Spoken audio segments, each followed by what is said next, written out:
हमारे वृंदावन में एक संत हुए, वो संत रोज,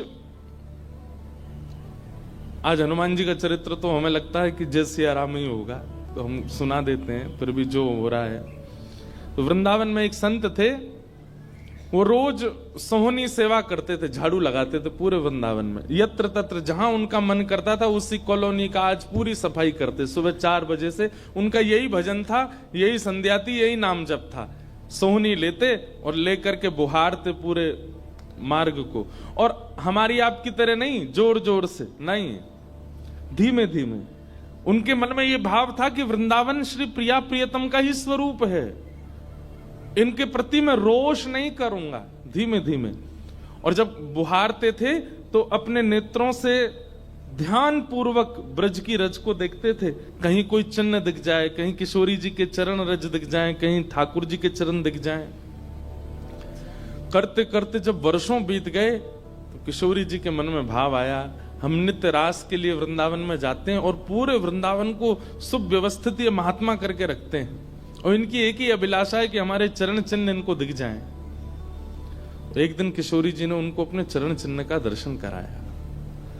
वो चरण चिन्ह देख करके उनके मन में विश्वास हो गया कि हे श्यामा जो चरण चिन्ह है, इसका मतलब चरण भी है, और चरण है तो मतलब आप भी हो। जब चरण चिन्ह तक ले ही आई हो तो आप अपने दर्शन भी करा दो। अब अगली उनकी स्थिति हो गई कि अब चरण चिन्ह नहीं, अब तो प्रत्यक्ष किशोरी जी को देखना है। लेकिन हमारे ब्रज की एक परंपरा है कि जब तक किशोरी जी की सखियां अनुमति नहीं देंगी ना, तब तक किशोरी जी के दर्शन नहीं हो सकते। इसलिए ललिता जी को मनाओ, विशाखा जी को मनाओ, यमुना जी को मनाओ, गोपेश्वर महादेव को मनाओ, सखियां जब रीझ जाएंगी तब किशोरी जी से मिलना होगा। वृंदावन रस अलग है। अभी हम 15 तारीख से जो कथा करने वाले हैं वो वृंदावन रस के ही ऊपर है। 15 से लेकर के 18 अप्रैल तक गांधी धाम कच्छ गुजरात में, जहां पर वृंदावन रसामृत पद लिखा गया, वहां उस कथा को आप लाइव सुनना, उसमें वृंदावन रस की ज्यादा चर्चा करेंगे। तो जब तक ललिता विशाखा आदि सखियां अनुमति नहीं देती तब तक किशोरी जी के दर्शन नहीं होते। लेकिन किशोरी जी तो चाहती हैं कि उनको दर्शन दें। तो एक दिन किशोरी जी ने रास करते करते अपना नूपुर वहीं छोड़ दिया, और नूपुर छोड़ करके किशोरी जी निकुंज में चली गई। आप सुबह सुबह जब सोहनी करने आए तो आपको वो नूपुर मिला, और नूपुर देख करके वो आनंदित हो गए। इतना सुंदर नूपुर, ऐसी सुंदर उसकी कलाकृति, इतना हल्का उसका वजन, इतना सुंदर उसका स्वरूप।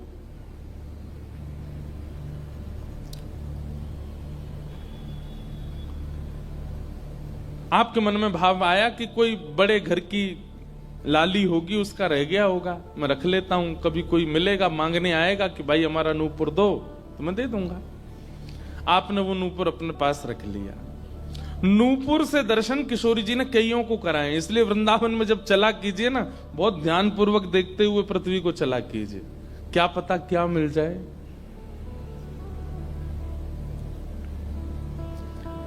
सूरदास जी को भी नूपुर से ही दर्शन हुए किशोरी जी के, और आज इन महापुरुष को भी हो रहे हैं। मुझे नाम स्मृति में नहीं आ रहा है, शायद संभवतः श्याम चरण दास जी नाम था। तो नूपुर को अपने पास रख लिया। किशोरी जी का नियम है कि जब रास में जाती हैं तो सब सखियां उनका श्रृंगार करती हैं, और एक एक श्रृंगार जो उन्होंने धारण किया है वो लिख लेती हैं। कानन में कुंडल पहने हैं, गले में ये हार पहना है, उसके ऊपर मोतिन की माला पहनी है, फिर गुंजा माला पहनी है, फिर नवलखा के हार पहने हैं, हाथन में इतने कड़ूला पहने हैं, पैरन में पाजे। क्यों? बोले रास में श्याम सुंदर आते हैं, पता ना काचोरी करके भाग जाएं। अगर एक कम रह जाए तो फिर ठाकुर जी की शामत कहाँ है, हमारी श्री जी का श्रृंगार बताओ। इसलिए सब सखियां जो हैं किशोरी जी के सिर से लेकर नख तक एक एक श्रृंगार को लिख लेती हैं पहले, रास में भेजने से पहले, और फिर रास में आने के बाद, रास से आने के बाद फिर सब सखियां एक एक श्रृंगार, एक बोलेगी हाँ भाई कानन में ये कुंडल हैं, सिर पर ऐसा सुंदर वो है, गले में ऐसी माला है, हाथन में कड़ूला, पामन में ये 2 पाजेब हैं, सब गिनती करो। और एक एक करके उतारती जाती सखियां। आज किशोरी जी के चरणों का एक नूपुर नहीं है। शाखा आदि बोली, हे श्यामाजू आपका एक नूपुर कहां गया? बोले अरे मो तो पतो ना है, सके नृत्य करते करते रह गए हो वृंदावन में। ललिता विशाखा बोली, स्वर्ग के इंद्र के हाथी के दांतों से बना हुआ नूपुर है वो, सामान्य नूपुर नहीं है। आपके ऊपर तो कोटि कोटि ब्रह्मांड वारी वारी जाते हैं किशोरी जी, पर वो नूपुर ठाकुर जी ने आपको भेंट किए हैं, बड़े बहुमूल्य नूपुर हैं। अब किशोरी जी बोली, मोए ना पता कहां रह गए हो कहीं पे। किशोरी जी तो मन बना चुकी है ना, दर्शन देना है उनको। तो ललिता विशाखा ने विचार किया कि हम ही जाती हैं, ढूंढ के आती हैं निकुंज में, कहां है वृंदावन में। बोले अपने रूप में तो नहीं जाएंगी, तो एक वृद्धा का रूप धारण किया, एक वृद्ध मैया का रूप धारण करके ललिता विशाखा गई और वृंदावन में ढूंढने लगी नूपुर कहां है। तभी ढूंढते ढूंढते वो महाराज जी सोहनी कर रहे थे, उनके सामने पहुंची। अरे बाबा, हमारी लाली आई सवेरे सवेरे यहाँ पे और बाके पाम को एक नूपुर रह गयो, तेने देखो? बाबा बोले, तुम कौन हो रही?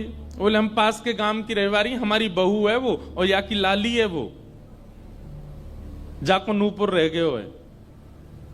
बाबा बोले, मैं कैसे पहचान जाऊं कि तुम्हारी ही लाली का नूपुर है? भाई मनचले लोग हैं, बहुमूल्य वस्तु किसी पे देखते हैं तो सब अपना अपना बताते हैं। रोड में अगर 100 रुपया गिर जाए और 50 लोग वहां से निकल रहे हों, कि कोई पूछे भैया 100 रुपया किसका, सब अपनी जेब चेक करते, भले ही कुछ लेके नहीं थे, भले ही जेब में कुछ नहीं था, फिर भी देखते हैं लग तो मेरा ही रहा थे, मेरे जेब में 100 रुपए तो थे। सब अपना बताते हैं बहुमूल्य वस्तु को। तो मैं कैसे मानूं कि तुम्हारा नूपुर है? अरे बाबा हम कह रहे हैं तुम थे। बोले कहवे को अभी मैंने तो नूपुर, मैं तो असमंजस में पड़ जाऊंगा कि मैंने गलत आदमी दे दियो।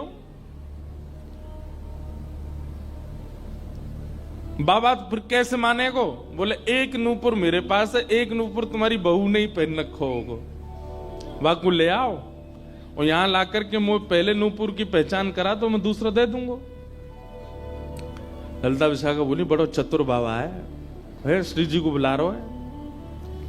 अरे बाबा तो शर्म ना आवे, ऐसी घर की बहू बेटी ने हम तेरे पास लेके आवेंगे? बाबा बोले, तो फिर चले जाओ, तुम पे भैया खूब धन धान्य, दूसरों नूपुर बनवा लियो, जो मुंह पे ही रहने दो। ललिता विशाखा बड़ी चिंता में लौट करके आई तो किशोरी जी बोली, क्या बात है, आप इतनी चिंतित क्यों? बोले एक बाबा है, बाने आपको नूपुर धल लियो, यूं कह रहा है कि पहले जिनके पास एक नूपुर है उनको लेके आओ, तब दूसरा दूंगो। तो श्री जी बोली, इसमें क्या देर है, फिर ले चलो, चलते हैं ना। विशाखा जी समझ गई, बोले हे ललिता जी, ये सब लीला किशोरी जी कर रही हैं, इनको दर्शन देना है उनको, और हमसे और आपसे स्पष्ट कह नहीं सकती, क्योंकि हम तो फिर सबको परखने लगती है ना कि इसमें कोई दोष तो नहीं, इसमें क्या गुण है। इसलिए किशोरी जी सीधे हमसे नहीं बोल करके और ये लीला कर रही हैं, इनको ले चलो। और किशोरी जी आई वृंदावन और महात्मा बैठे सोहनी कर रहे थे और सामने से जैसे ही किशोरी जी को आते हुए देखा, बाबा ले हमारी बहू आ गई, अब नूपुर दे दे, देख या को नूपुर भी वैसा ही है। बाबा बोले, मेरी आंख की कमजोर है ने, दूर से दिखना रही, पास लाके हाथ से स्पर्श कराओ। ललिता विशाखा बोली, बाबा तो शर्म ना आ रही अपनी बहू को स्पर्श करा में? तो बोले चरण स्पर्श करावे में कहा देर, ले आओ।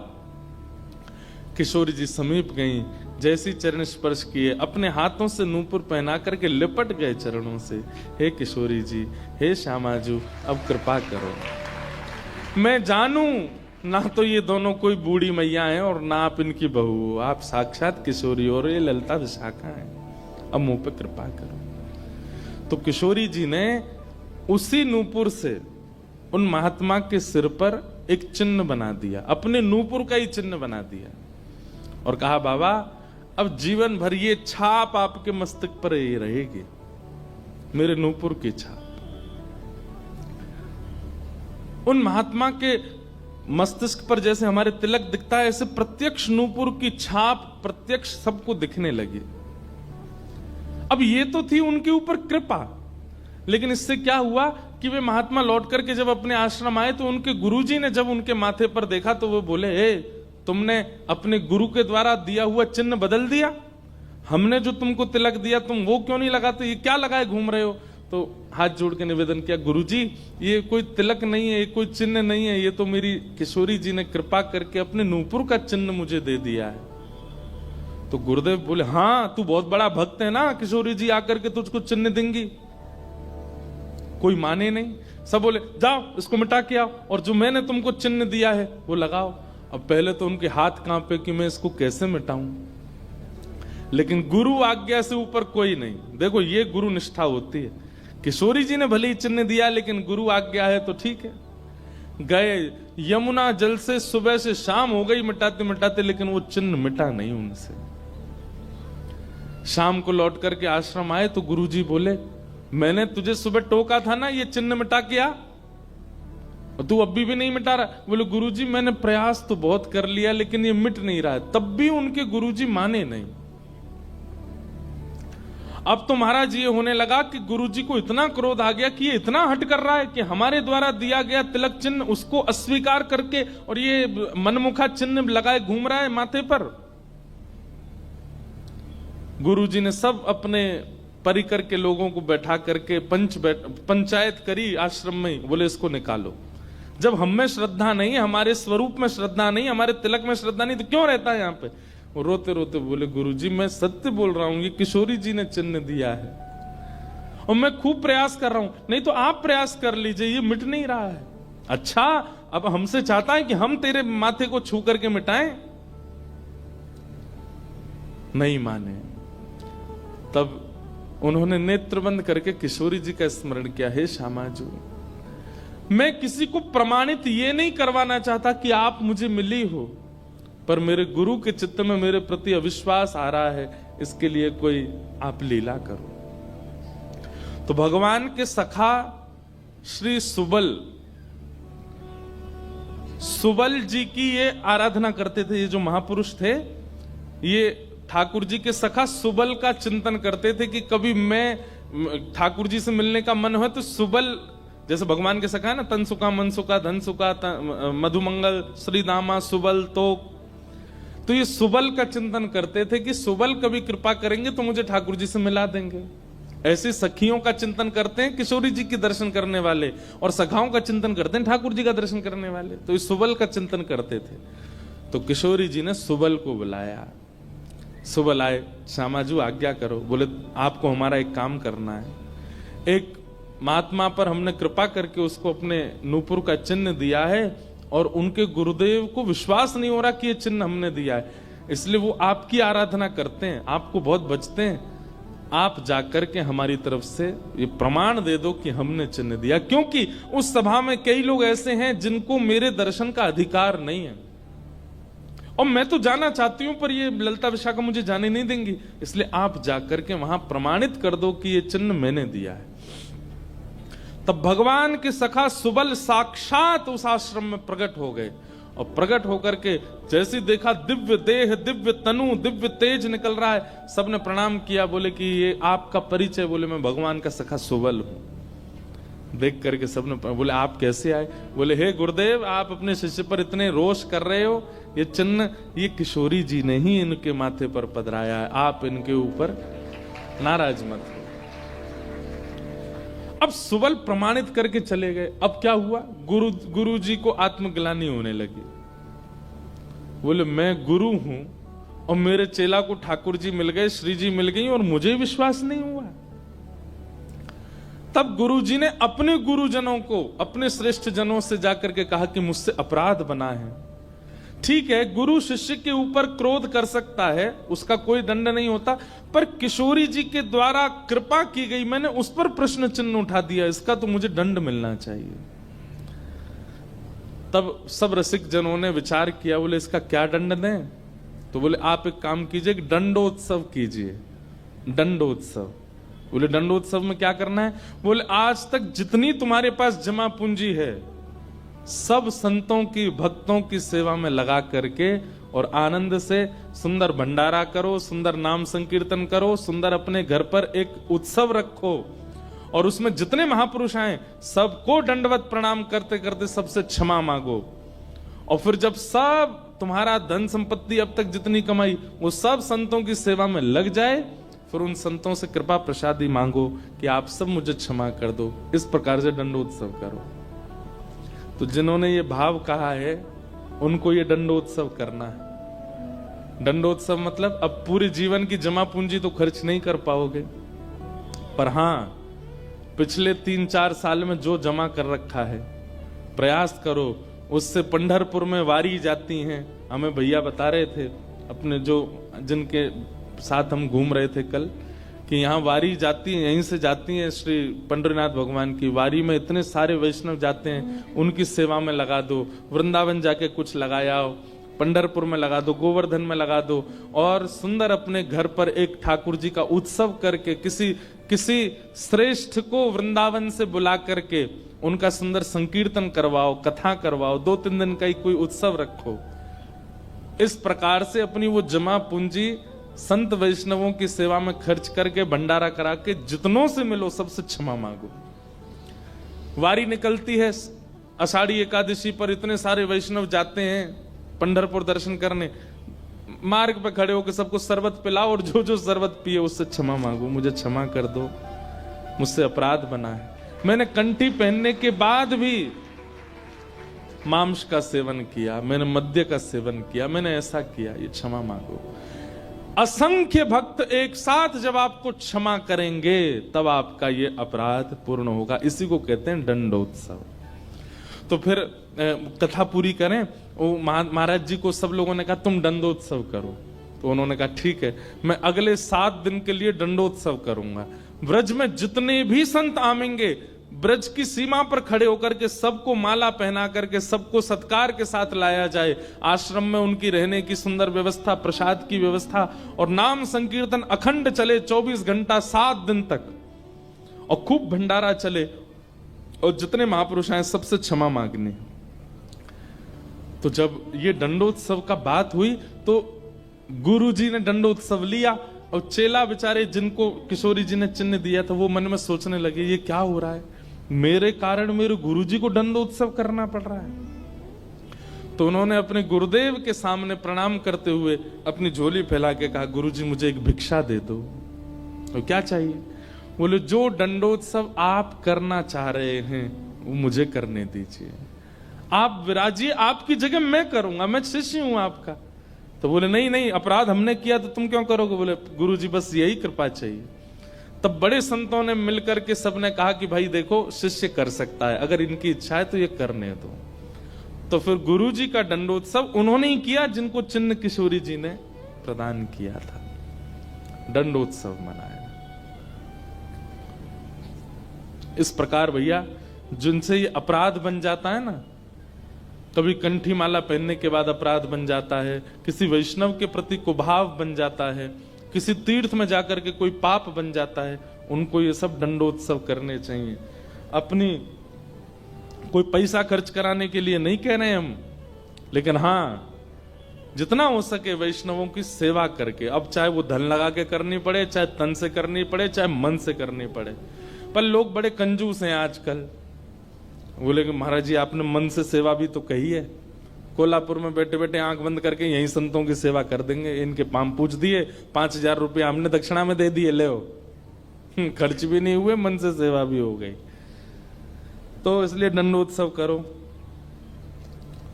फिर क्या है,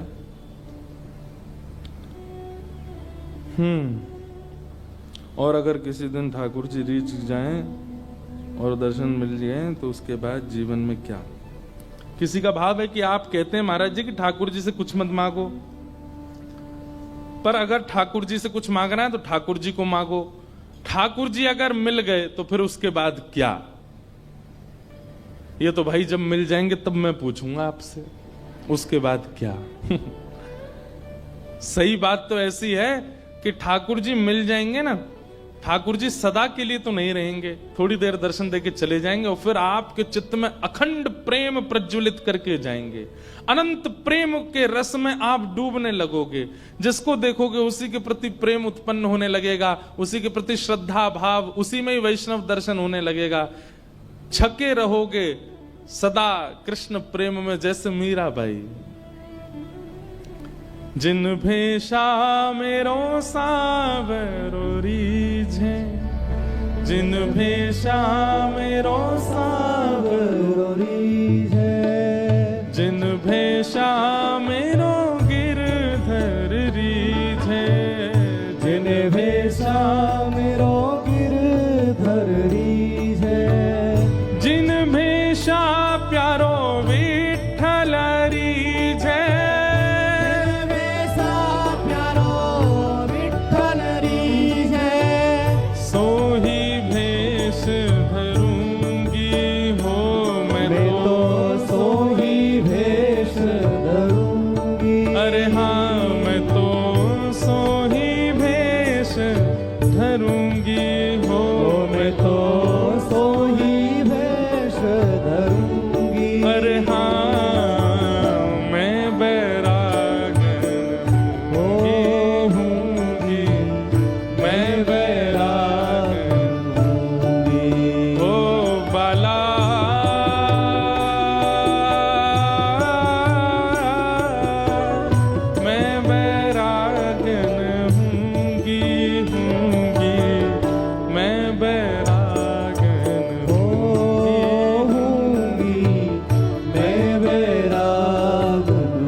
पिता परिवार सोई है, मात पिता परिवार सोई है, मात पिता परिवार सोई है, मात पिता परिवार सोई है। ओ कहिए तिनका तो भला, कहिए तिनका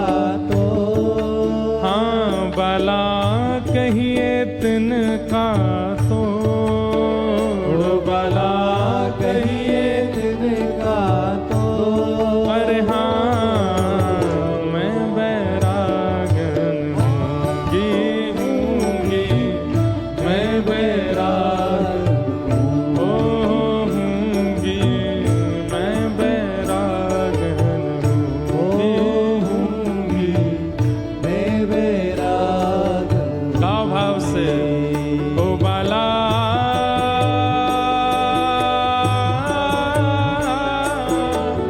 मैं बैरागन हूँगी, हूँगी, मैं बैरागन हूँगी, हूँगी, मैं बैरागन हूँगी, मैं बैरागन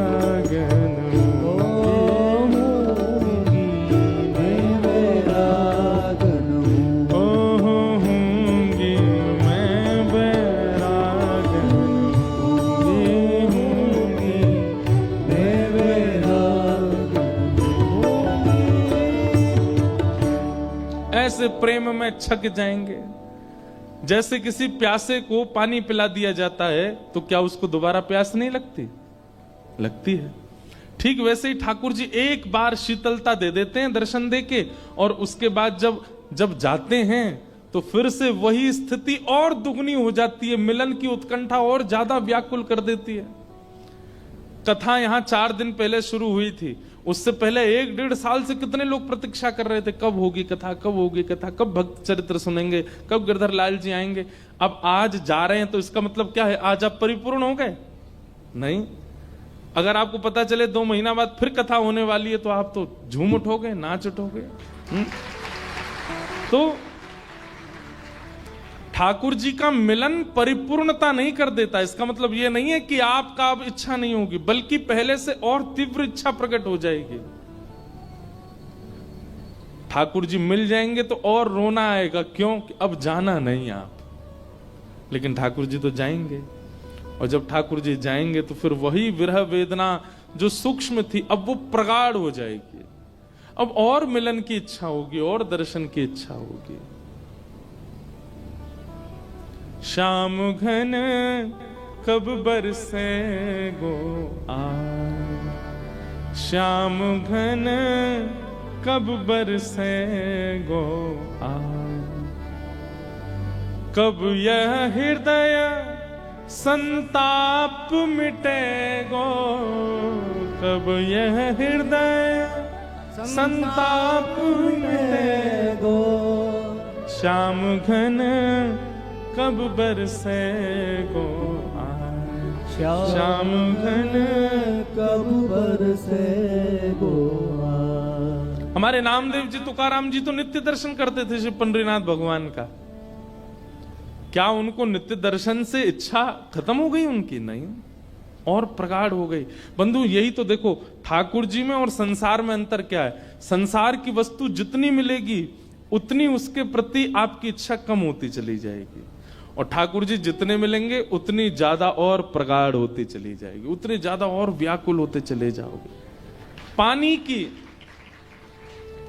प्रत्येक घूंट प्यास को कम करती है, पर ठाकुर जी का प्रेम का प्रत्येक घूंट, प्रत्येक बिंदु प्रेम को और बढ़ाता है, प्रेम को और। इसीलिए 10 प्रकार के नाम अपराध हैं। वैष्णवों के 10 अपराध बताए गए हैं। उसमें एक अपराध पता है क्या है? आज जितने प्रिय ठाकुर जी लगते हैं, कल यदि उतने उससे ज्यादा प्रिय नहीं लग रहे हैं तो ये अपराध है। आप कोई अपराध कर रहे हो।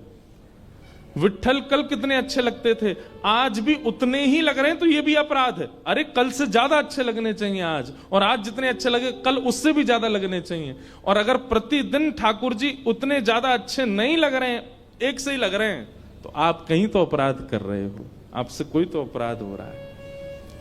अरे कहां तक कहें, हमारे ब्रज में तो कहते हैं, लाला हम जितनी बार पलक झपक के दोबारा खोले ना, तो पलक झपक हुए थे पहले जैसे है वैसे और ज्यादा प्यारे पलक झपक हुए के बाद दिखने लगो। मतलब जितनी बार पलक झपकी जाती है उतना उतना प्रेम बढ़ता रहता है। प्रेम कोई हंसी मजाक है, प्रेम कोई ऐसे ही गली मोहल्ला का कोई लैला मजनू का खेल थोड़ा ही है। प्रेम अद्भुत है। हम लोग अभी उस प्रेम की अवस्था में गए ही नहीं है। इसलिए जिनका ये प्रश्न है, समझ में आ गई हो बात तो समझ जाना है। फिर किसी का तो बहुत ही बड़ा पत्र है, किन्हीं माता जी ने दिया है। अब उन्होंने क्या लिखा है वो तो मैं पढ़ नहीं पाया हूं, उनको प्रणाम है। तो उन्होंने ऐसा लिखा है कि उनकी लाली कोई आई है, वो चित्र बना के लाई है तो ले लेना। मैंने कहा ठीक है। फिर किन्हीं का भाव है कि जय श्री कृष्ण, दंडवत प्रणाम महाराज जी, आत्मा की उत्पत्ति का कारण क्या है? लो, अब ये खीर में नमक आ गई है, और प्रेम रस चर्चा के बीच में अब बिल्कुल गुड़, बिल्कुल वह जो है, अब देखो, लेकिन फिर भी हम इसको खीर में ही गुड़ की तरह बोल देते हैं। आत्मा की उत्पत्ति का कारण क्या है? फिर आपने बहुत सारी बातें लिखी हैं। हमारी आत्मा इस जन्म मृत्यु के चक्कर में फंस जाती है या निकल जाती है, और फिर हम हमारे श्री जी ठाकुर जी के पास आत्मा स्वरूप में ही रहते हैं, सेवा करते हैं। परंतु जो इस जन्म मृत्यु के चक्कर में अज्ञान की वजह से फंस जाता है, इसके लिए तो ये बहुत दुख का कारण है। तो फिर परमात्मा ने ठाकुर जी ने आत्मा की उत्पत्ति क्यों की? आत्मा की उत्पत्ति का कारण क्या है?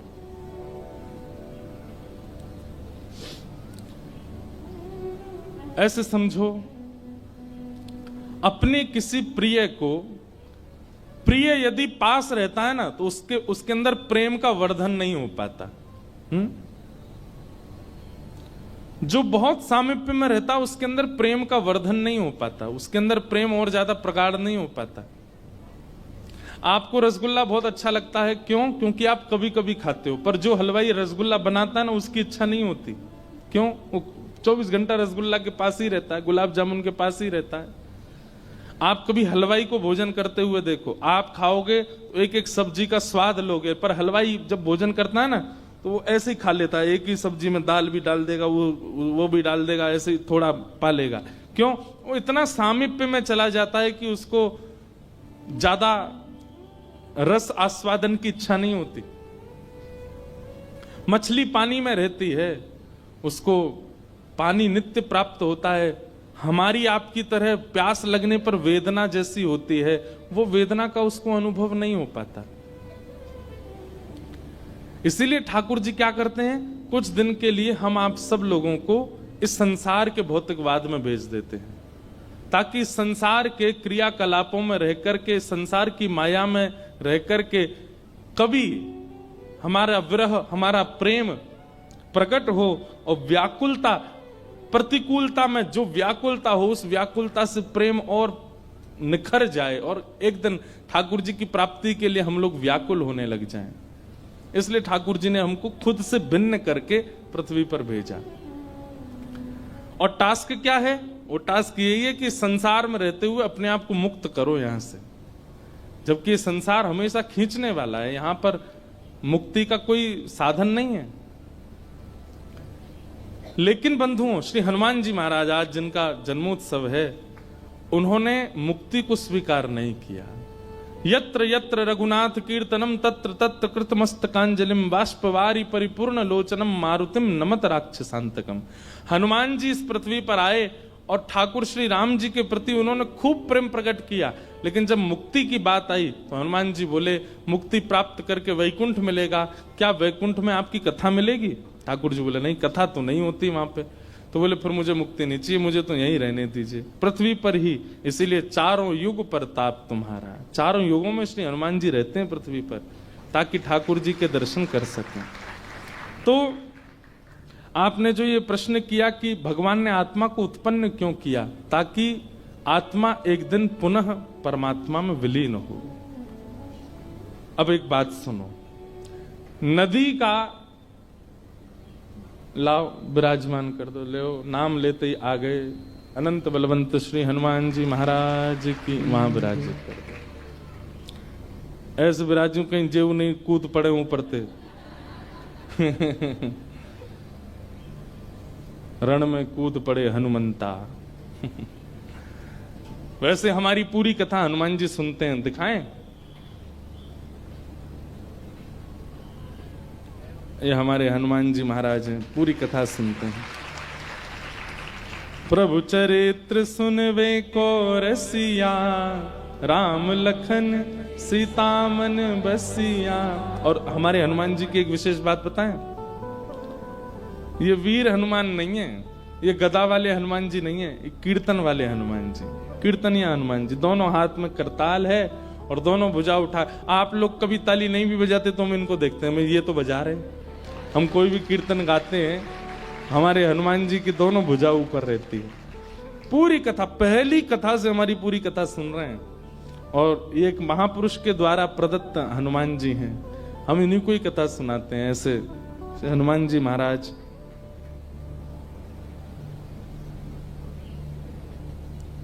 तो हम क्या निवेदन कर रहे थे? हनुमान जी, हाँ, तो नदी का मूल स्रोत क्या है बताओ? नदी का मूल उद्गम किससे होता है? समुद्र से। समुद्र में जब ताप पड़ता है, वही ताप ही वायु बन के आकाश में जाता है, बादल बन जाता है, और वही बादल जाकर के जब बरसता है तो नदी में जल बनता है, वही बादल हिमालय में पहुंच जाते हैं तो बरस करके बर्फ बन जाते हैं। और वहीं से वो कोई गौमुख में होकर के, कोई यमुनोत्री में होकर के, कोई कहीं होकर के वो स्रोत बन करके नदी के रूप में प्रकट होते हैं और प्रकट होकर के चलते जाते आकर के पुनः समुद्र में मिल जाते हैं। ठीक वैसे ही हमारा मूल उद्गम स्थान श्री ठाकुर जी हैं, पर ठाकुर जी ने हमको स्वयं से विलग करके इस संसार रूपी पर्वत पर भेजा, जहां खूब प्रकार की रुकावटें आते हैं, खूब प्रकार के मोड़ आते हैं, खूब प्रकार की सक्रिय स्थान आते हैं, और इन सब से लड़ते झगड़ते और सब जगह से कूदते फांदते उछलते हुए हम लोग कहां जाते हैं? पुनः उन्हीं में ही मिलने के लिए जाते हैं, उन्हीं से ही मिलन के लिए हम लोग जाते हैं। तो आत्मा का प्रादुर्भाव परमात्मा में मिलने के लिए ही हुआ है। और एक बात बताएं आपको, किसी ने अगला प्रश्न किया, उसका उत्तर मैं यहीं दे दे रहा हूं। उसने कहा कि महाराज जी 4 दिन से कथा सुन के यूं लग रहा है भगवान की पूजा करें कि भक्तों की पूजा करें। भक्तों की बात सुनकर के लग रहा है कि भगवान से अच्छे तो भक्त हैं। हम आपको निवेदन कर दें, समुद्र का जल खारा होता है, ठाकुर जी से जब भक्त मिल जाता है ना तो उसका प्रेम घट जाता है थोड़ा, वो मिल गए अब तो। लेकिन वही जब बादल बन करके एक नदी के रूप में परिवर्तित होता है तो मीठा हो जाता है। मतलब जब वह परमात्मा अंश को आत्मा बना करके भेजती है तब वो बड़ा पवित्र होता है। उसका आचमन, उसका स्मरण, उसका स्नान सबको पवित्र कर देता है। इसलिए ठाकुर जी को कभी कभी हमारा दर्शन करने की इच्छा होती है, इसलिए हमको खुद से दूर करके सामने बैठाते हैं। भैया बगल में बैठने वाले का सहज दर्शन नहीं होता, ऐसे देखोगे भी तो इतना ही दिखेगा।